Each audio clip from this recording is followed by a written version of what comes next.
न्यांशी checkup के लिए hospital आती है। रिपोर्ट्स देखकर डॉक्टर ली कहता है कि तुम्हारे किडनी फेल हो रहे हैं, तुम्हारे दोनों किडनीज के साथ प्रॉब्लम है, सो किडनी ट्रांसप्लांट बेस्ट ऑप्शन है। न्यांशी कहती है कि डॉक्टर ली, क्या हम जल्द से जल्द सर्जरी करा सकते हैं? डॉक्टर ली कहता है कि अपने फैमिली मेंबर से ब्लड टेस्ट करवाने का कहो, अगर ब्लड टाइप मैच हो गया तो तुम जल्द से जल्द सर्जरी करवा सकती हो, लेकिन डोनर की परमिशन जरूरी है।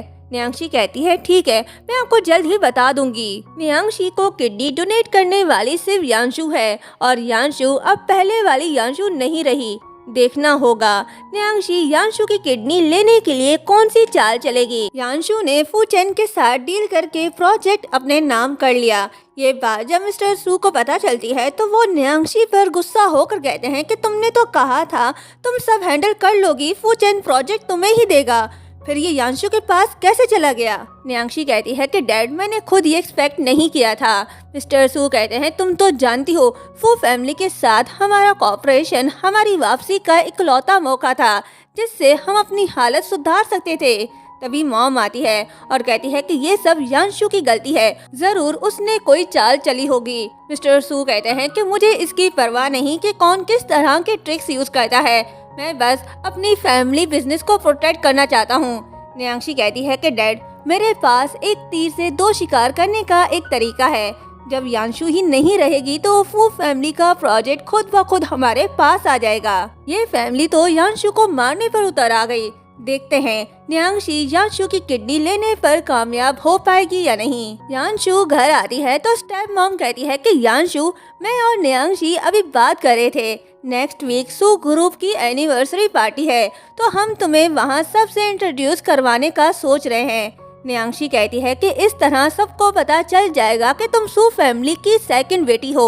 ये सुन यांशु सोचती है कि ड्रामे के प्लॉट के मुताबिक न्यांशी आज चेकअप करवाने हॉस्पिटल गई और उसे पता चला कि उसकी किडनी फेल हो गई है।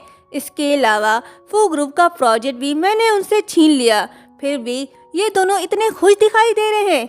ऐसा नहीं हो सकता, साफ नजर आ रहा है कि ये मुझसे मेरी किडनी चाहते हैं। यांशु इनके इरादे अच्छी तरह से जानती है, इसलिए वो मान जाती है और कहती है कि बहुत अच्छे, मैं बेसब्री से उस दिन का इंतजार कर रही हूँ। माँ बेटी खुश हैं कि यांशु उनके जाल में फंस गई, पर उन्हें ये नहीं पता कि वो खुद यांशु के जाल में फंस गए हैं। आज सू ग्रुप की एनिवर्सरी पार्टी है, यांशु भी वहाँ आई हुई है। उसे वहाँ देखकर गेस्ट बातें कर रहे होते हैं। एक कहता है कि मैंने सुना है सू ग्रुप आज पार्टी में अपनी दूसरी बेटी को इंट्रोड्यूस कराने वाला है। दूसरा कहता है क्या सच में? मैंने एक्सपेक्ट नहीं किया था। एक्चुअली ये वही लड़की है ना जिसने न्यांशी की वेलकम पार्टी में हंगामा खड़ा कर दिया था। फू चैन भी वहीं होता है और दूर से बस यांशु को देख रहा होता है। तभी न्यांशी फू चैन के पास आती है और कहती है कि सॉरी फू चैन, यांशु ने मेरे डैड को ये सब करने के लिए फोर्स किया ताकि वो अपर क्लास में शामिल हो सके। फू चैन कहता है क्या तुम हमेशा ये नहीं कहती थी कि यांशु तुम्हारी बायोलॉजिकल बहन है, तो उसके लिए पार्टी ऑर्गेनाइज करने में क्या गलत है? न्यांशी कहती है कि पास्ट में उसने बहुत हार्ड टाइम देखा, लेकिन अब जब भी वो पैसे वाले किसी लड़के से मिलती है तो फायदा उठाने के लिए बस उसके पास चली जाती है। तभी यांशु एक रिच बिजनेसमैन के साथ बातें कर रही होती है। वही बिजनेसमैन उसे अपने साथ प्रोजेक्ट में काम करने के लिए इनवाइट करता है, तो न्यांशी की बात सीधा फू चैन के दिल पर जा लगती है और वो गुस्से में लाल होकर वहाँ से चला जाता है। गेस्ट से मिलने के बाद यांशु बैंक्वेट से बाहर आती है तो न्यांशी उसके पास आती है और ड्रिंक देती है जिसमें उसने ड्रग मिलाया होता है। वो उसे कहती है कि आज के बाद से तुम सू फैमिली की रियल सेकंड डॉटर हो। यांशु इसके बुरे इरादे जानती है, वो ड्रिंक नहीं करती, तो न्यांशी कहती है कि तुम पी क्यों नहीं रही। यांशु कैमरे की तरफ देखकर कहती है कि दोस्तों शर्त लगा लो, ड्रामे के प्लॉट के मुताबिक वाइन के इस गिलास में कुछ न कुछ जरूर होगा। न्यांशी पूछती है कि यांशु ये तुम किससे बातें कर रही हो? तभी यांशु न्यांशी को अपने वाइन गिलास जबरदस्ती पिला देती है। न्यांशी कहती है कि यांशु ये तुम क्या कर रही हो? यांशु कहती है कि तुम्हें क्या लगता है? न्यांशी भागते हुए वॉशरूम आती है और उल्टियां करने लगती है ताकि ड्रग बाहर निकल पाए, पर कोई फायदा नहीं होता। न्यांशी बेहोश होकर गिर पड़ती है। तभी वहाँ न्यांशी के खुद के लोग आते हैं और उसे यांशु समझकर ले जा रहे होते हैं, क्योंकि न्यांशी ने विदाउट पिक्चर सेंड किए उनसे डील किया था। ये सब देखकर यांशु बड़ी खुश होती है और किसी को मैसेज करी होती है। तभी फू चैन आता है और कहता है कि तुम यहाँ छुप कर क्या कर रही हो, खुश मत हो कि ये सब करके तुम यहाँ अपर क्लास में शामिल हो सकती हो।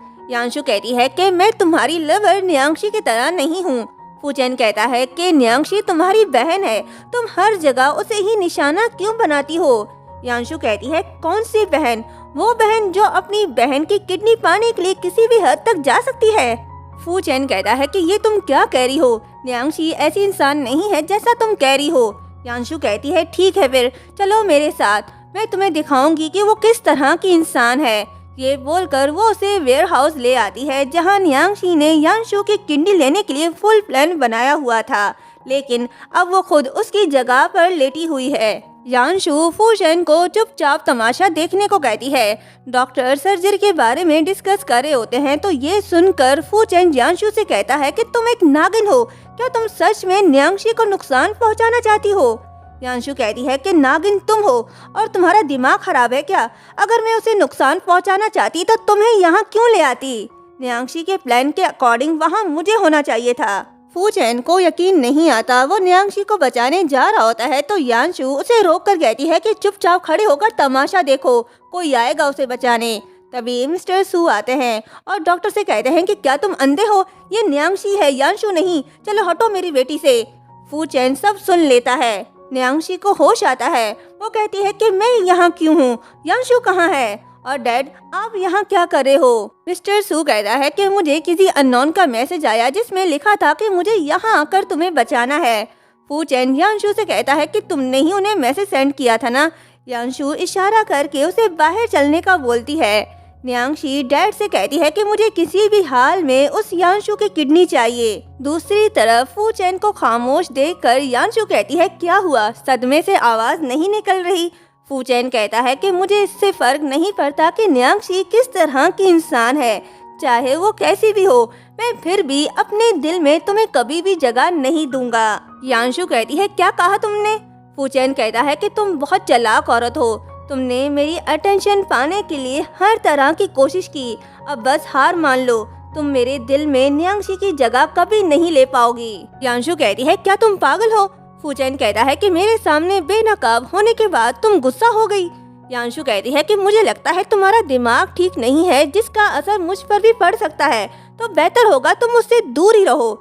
ये बोलकर वो चली जाती है और फिर रोड के बीचों बीच खड़ी होकर कहती है कि मुझे ऐसा क्यों लगता है कि मैं इस जगह पर पहले भी आ चुकी हूँ। यांशु याद करने की कोशिश करती है, तभी उसे याद आता है और कहती है कि मुझे याद आया, ओरिजिनल प्लॉट के अकॉर्डिंग यहाँ पर मेरा कार एक्सीडेंट हुआ था, फिर फू चैन ने मेरी किडनी निकाल ली थी। यांशु का शक सही था, सामने से फुल स्पीड से कार यांशु की तरफ आ रही होती है, लेकिन कहानी बदल जाती है। फू चैन आकर यांशु को बचा लेता है, लेकिन उसका एक्सीडेंट हो जाता है और यहीं पर यह पार्ट एंड होता है।